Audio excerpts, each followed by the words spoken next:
Everywhere I look, headlines about US and Israel launching strikes on Iran, missile retaliation, global tension rising. It feels like we're living in Matthew 24:6. You will hear of wars and rumors of wars, right? Jesus did say that, but he also said, "See that you are not troubled, the end is not yet." Matthew 24:6 contains both prophecy and reassurance. But right now, Operation Lion's Roar has Israel and the United States striking Iran's cities and infrastructure as tensions over Iran's nuclear ambitions explode.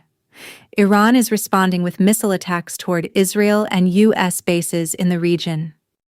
These conflicts are serious and real, and they can look like fulfillment of the wars and rumors of wars that Jesus mentioned.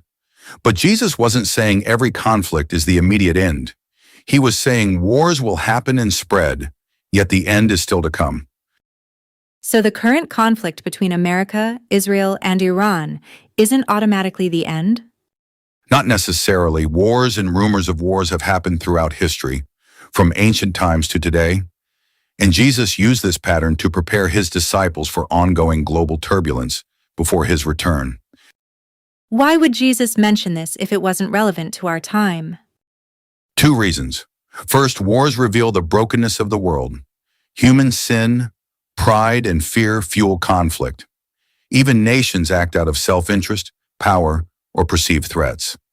Second, these conflicts remind believers to stay spiritually awake, trusting God even when nations rage. It's interesting because this conflict also involves rumors, threats, warnings, diplomatic pressure, media speculation about World War III, even predictions online. Exactly. Jesus was saying that both actual wars and the rumors about war can stir anxiety. He didn't want his followers to panic. He wanted them to stay rooted in God, aware of the times, yet hopeful.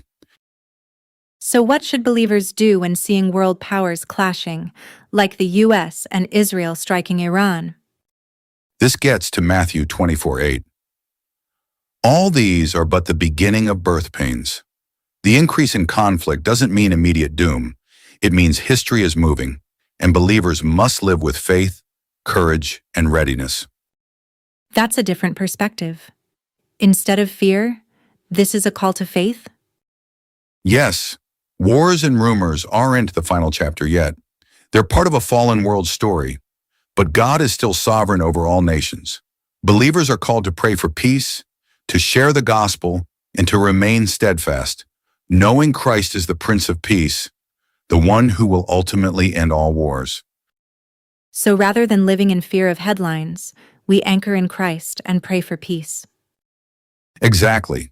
Christ's kingdom is not shaken by earthly conflict, and he calls his followers to stand firm amid the storms of history.